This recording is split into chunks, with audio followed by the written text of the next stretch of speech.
This episode is brought to you by Glorify, the #1 Christian daily devotional app. Everything around us changes. God doesn't. That's why I love Glorify's 21-day challenge. It helps me build a simple habit of meeting with God every day. No pressure, just consistency. With Glorify, you can start your morning by reading the Bible passage of the day, diving into Glorify's daily devotional, and wrapping up with an immersive experience called Daily Walk with God. And if you need to take a few minutes to yourself in the middle of a busy day, try one of Glorify's guided meditations, or listen to their curated worship playlists for some quiet reflection. To end the day, enjoy Glorify's sleep meditations to help you wind down and put your mind and heart at ease. Whether you're a committed Christian or simply curious about faith, Glorify has something for you. Join over 20 million people who have downloaded the Glorify app and deepened their relationship with God.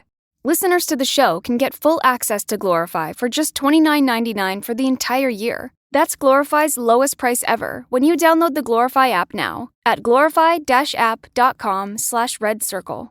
Feel closer to God this year with Glorify. Get full access all year for just $29.99 at glorify-app.com/redcircle. That's glorify-app.com/redcircle.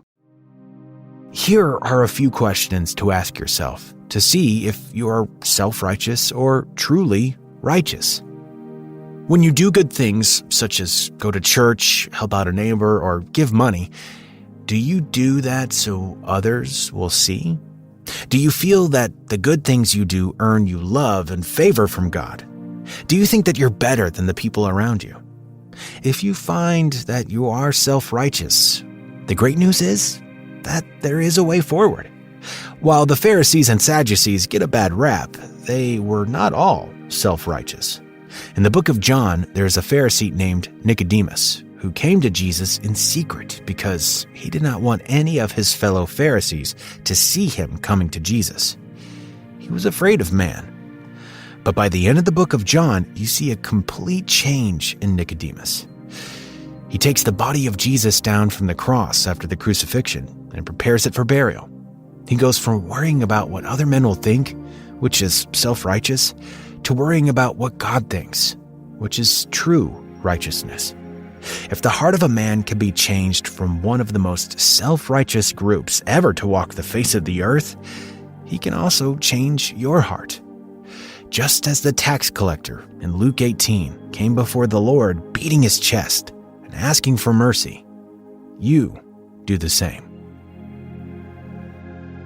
Now 1 Timothy chapter 4 verse 8 says, "For bodily exercise profits a little, but godliness is profitable for all things, having promise of the life that now is, and of that which is to come."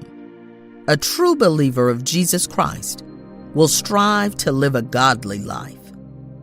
But if you look at the world today, godliness is not a priority for a lot of people. Godliness is not sought after by a lot of people today, even in the church. And you see, the devil has clearly deceived a lot of people to believe one particular lie, a lie that we can be righteous on our own. The enemy wants us to believe that we can operate independently. The enemy has lied to people by telling them that they can live independently of God. But this isn't true. Living in such a manner is called self-righteousness. In the Bible, the Pharisees and Sadducees opposed Jesus Christ so fiercely because they thought they were righteous.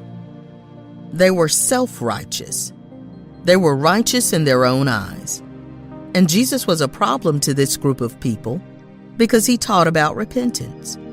He taught about righteousness according to God's standard, not man's standard.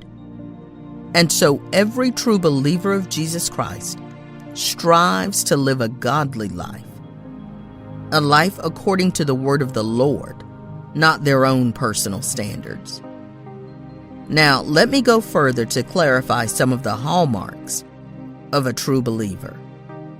A true believer in Jesus Christ exercises practical faith, meaning that they walk by faith and not by sight. This episode is brought to you by Glorify, the #1 Christian daily devotional app. Everything around us changes. God doesn't. That's why I love Glorify's 21-day challenge. It helps me build a simple habit of meeting with God every day. No pressure, just consistency. With Glorify, you can start your morning by reading the Bible passage of the day, diving into Glorify's daily devotional, and wrapping up with an immersive experience called Daily Walk with God. And if you need to take a few minutes to yourself in the middle of a busy day, try one of Glorify's guided meditations, or listen to their curated worship playlists for some quiet reflection. To end the day, enjoy Glorify's sleep meditations to help you wind down and put your mind and heart at ease. Whether you're a committed Christian or simply curious about faith, Glorify has something for you. Join over 20 million people who have downloaded the Glorify app and deepened their relationship with God. Listeners to the show can get full access to Glorify for just $29.99 for the entire year. That's Glorify's lowest price ever when you download the Glorify app now at glorify-app.com/redcircle. Feel closer to God this year with Glorify. Get full access all year for just $29.99 at glorify-app.com/redcircle. That's glorify-app.com/redcircle.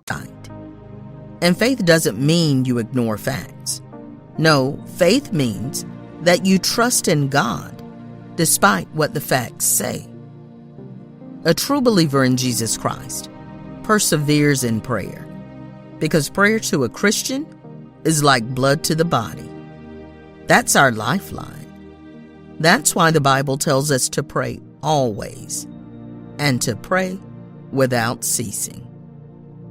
When we think of running away from God, we often think of someone running away by doing bad things. People run away from God in very different ways.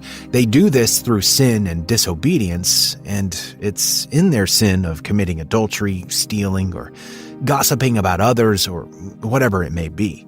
It's in doing these things that they run away from the Lord. While all of this is true, there is an equally dangerous way to run away from God that we often overlook. And that is running away from God by doing good things and thinking we are better than those around us. Now, we can believe that we have earned the favor of God by doing good things, but this is not how God works. No one can earn the favor of God. No one can earn mercy. No one can earn a blessing. All of these things are freely given to us by the Lord because of His great love. For anyone who thinks they can earn God's favor or love because of the things they do, this is called self-righteousness. Self-righteous people are less concerned about their hearts and what God sees and more about how others view their actions.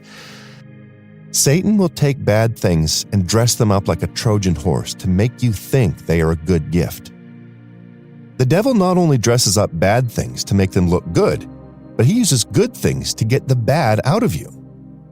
The devil will often seek to enter our lives as something good, such as a hobby or activity.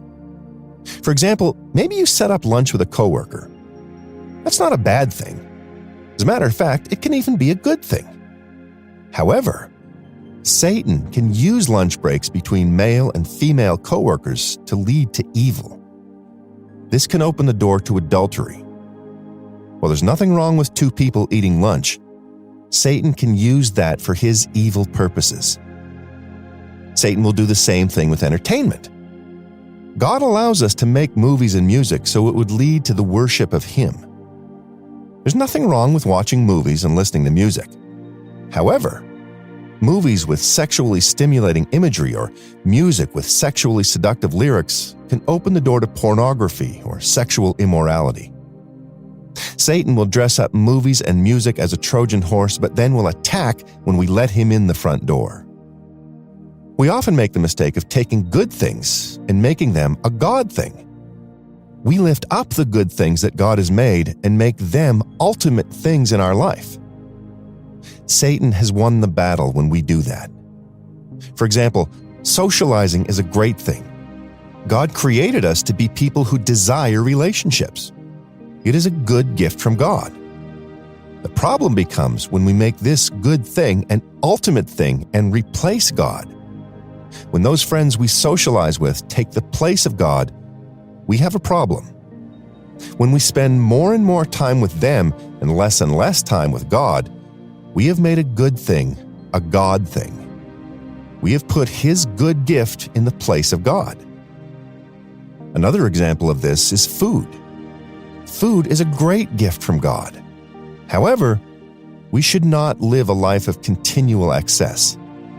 While there are appointed times to feast, our lifestyle should not be one of continual feasting. When we constantly overeat, we are taking something God meant for good and using it for evil. This is gluttony, and Satan is satisfied with this because his Trojan horse worked. Those who are truly righteous do good out of the love for God.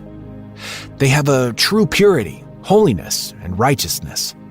They know there's nothing they can ever do to earn the love of God.